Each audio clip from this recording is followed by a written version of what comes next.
हरि नाम की महिमा। वृंदावन की एक गोपी प्रतिदिन दूध दही बेचने मथुरा में जाती थी।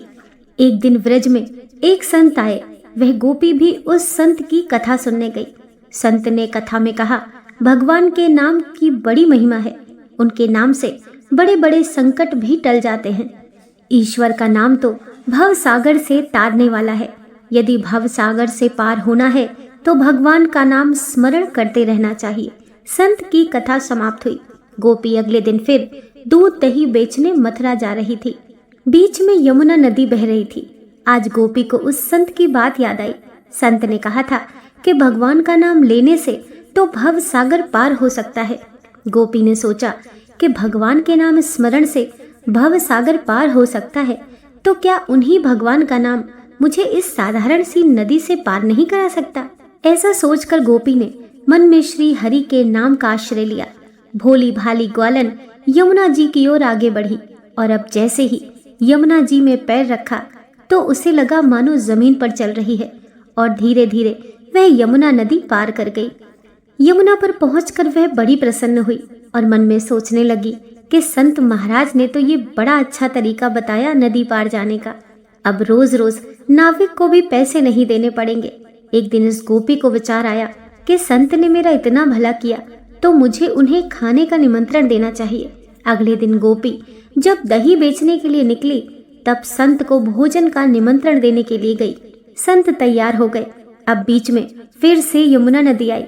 संत नाविक को यमुना पार ले जाने के लिए बुलाने लगे तो गोपी बोली कि महाराज, नाविक को क्यों बुला रहे हो? हम तो यमुना जी में चलते चलते ही उस पार पहुंच जाएंगे। तब संत ने कहा, गोपी, ये कैसी बात कर रही हो? यमुना जी को चलते चलते कैसे पार करेंगे? गोपी ने कहा, बाबा, आपने ही तो मुझे रास्ता बताया था। आपने कथा में कहा था कि भगवान का स्मरण करने से भव सागर पार कर सकते हैं। तो मैंने सोचा कि जब भगवान के नाम से भव सागर से पार हो सकते हैं तो यमुना जी पार क्यों नहीं हो सकते, और मैं ऐसा ही करने लगी। इसीलिए मुझे अब नाव की जरूरत नहीं पड़ती। संत को विश्वास नहीं हुआ।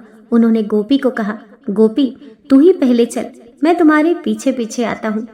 गोपी ने श्री हरि का नाम स्मरण किया और जिस प्रकार प्रतिदिन जाती थी वैसे ही यमुना जी को पार कर गई।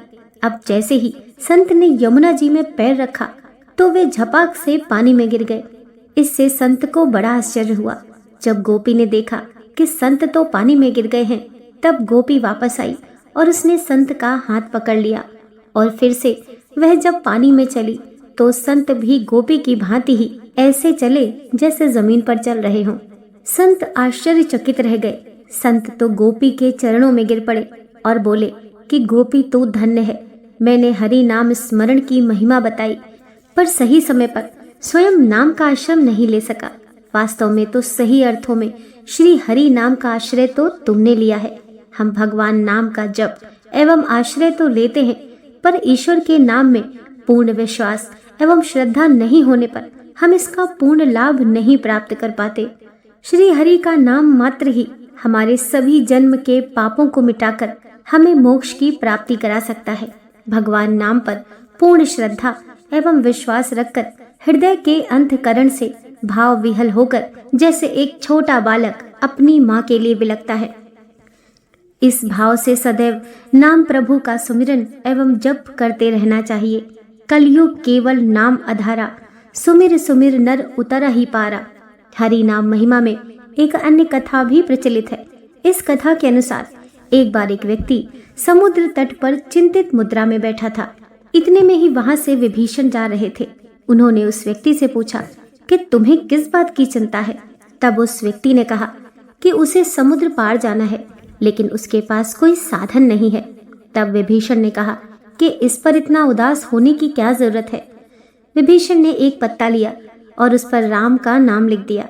विभीषण ने उस व्यक्ति से कहा कि मैंने तुम्हारी धोती में तारक मंत्र बांधा है। बिना घबराए ईश्वर पर भरोसा करते हुए पानी में चलते जाना, समुद्र पार पहुंच जाओगे। विभीषण के कहने पर विश्वास कर वह व्यक्ति समुद्र की तरफ बढ़ने लगा और जैसे ही उस व्यक्ति ने समुद्र में पैर रखा, वह व्यक्ति बड़ी ही आसानी से पानी पर चलने लगा।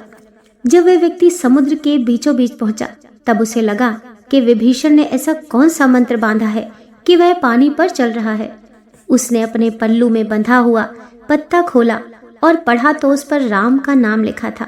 उसे पढ़ते ही उसकी श्रद्धा तुरंत ही अश्रद्धा में बदल गई। उसे लगा ये कोई तारक मंत्र नहीं है, ये तो साधारण सा राम नाम है। और जैसे ही उसके मन में अश्रद्धा आई, वह व्यक्ति डूब कर मर गया। तुलसीदास जी कहते हैं, राम ब्रह्म परमार्थ रूपा, अर्थात ब्रह्म ने ही परमार्थ के लिए राम रूप धारण किया था। दोस्तों, वीडियो पसंद आई हो तो लाइक कीजिए, चैनल को सब्सक्राइब कीजिए। मिलते हैं नेक्स्ट वीडियो के साथ।